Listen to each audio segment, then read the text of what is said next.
আপনার জীবনে must be দরকার। তার মধ্যে একটা হচ্ছে ধৈর্য। সবাই বলি, একটা হচ্ছে কি?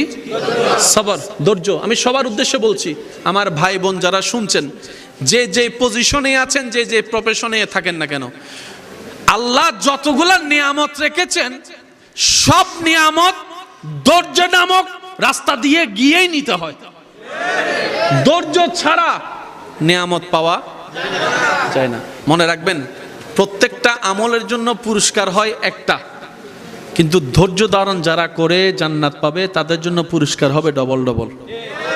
সুবহানাল্লাহ, জোরে বলেন। ধৈর্য ধারণকারী ব্যক্তি যখন জান্নাতের দরজা দিয়ে প্রবেশ করবে, নূরানি ফেরেশতারা তাদেরকে সালাম দিয়ে অভিবাদন জানাবে, সালাম দিবে, সালাম দিবে, সালাম দিবে, সালাম দিয়ে স্বাগতম জানাবে। সবাই জিজ্ঞেস করবে, ওনাদেরকে সালাম দিচ্ছেন কেন?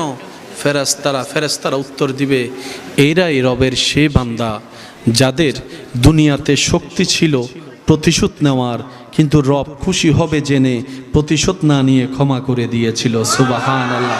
এরা রবের সে সমস্ত বান্দা যাদের মুখ ছিল একটা কথার বিপক্ষে 10টা কথা শোনাই দেওয়ার, কিন্তু রব নারাজ হবে বলে নিজের মনটাকে কন্ট্রোল করে মুখটাকে হেফাজত করেছে, গালাগালি বকাবকি করে নাই।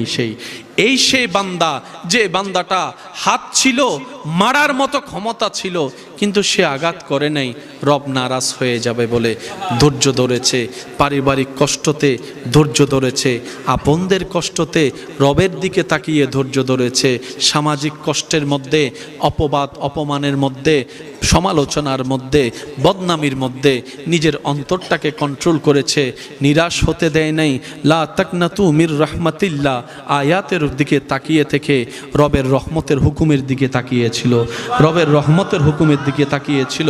প্রত্যেকটা সেকেন্ড শুধু ভাবতো আর বলতো, ইয়া রব, জবান দিয়েছ বলার জন্য, আমি বলবো না, শুধু তোমাকে খুশি করার জন্য। সুবহানাল্লাহ।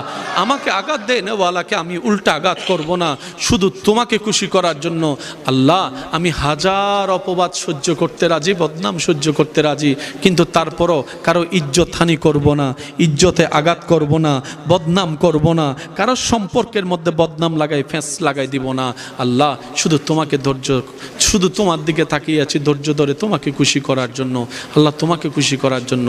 ফেরেশতারা বলবে, এরাই সে বান্দা যাদেরকে আল্লাহর হুকুমে আজকে আমরা ফেরেশতারা সালাম দিচ্ছি, যারা দুনিয়াতে হাজার কিছু রবের দিকে তাকিয়ে সহ্য করে ধৈর্য ধরেছিল।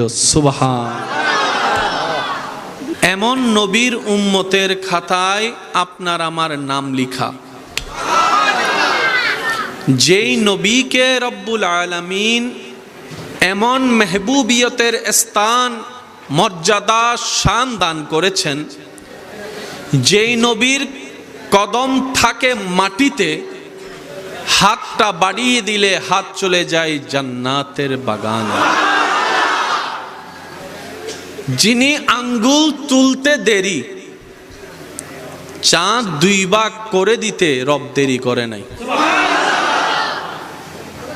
আপনি, আমি, আমরা সবাই সেই নবীর খাতায় উম্মতের লিস্টিতে নাম লেখা, যে হাসরের দিনে ডানে বামে সামনে পিছনে সবার মুখে একই রকমের স্লোগানের মধ্যখানে ভিন্ন রকমের শব্দ, উচ্চারণ, স্লোগান, যার জবান দিয়ে রব্বুল আলামিন দয়া করে বের করবেন, সবার স্লোগানের মধ্যখানে যার স্লোগানকে আলাদা করে রব্বুল আলামিন ওনার শানকে বুলন্দ করবেন, রব্বি হাবলি উম্মতি স্লোগান থাকবে, তিনি আপনার আমার নবী রাহমাতুল লিল আলামিন।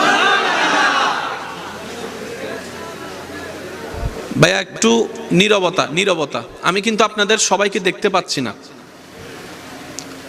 কিছুটা অনুমান করে আমাকে কথা বলতে হচ্ছে। তো আজকে আমি চাই আপনাদের চোখ দিয়ে যেন আমি দেখি। আমি যেহেতু আমার চোখ দিয়ে ভালো করে দেখতে পাচ্ছি না, আমি আমার ইমানদার আশেক ভাইদের চোখ দিয়ে যেন দেখতে পাই।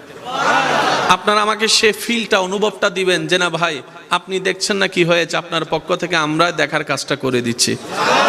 পারবো তো ইনশাল্লাহ সবাই? নারায়ে তাকবীর, সিরেঙ্গে আওয়াজ লাইবো নারায়ে তাকবীর নারায়ে রিসালাত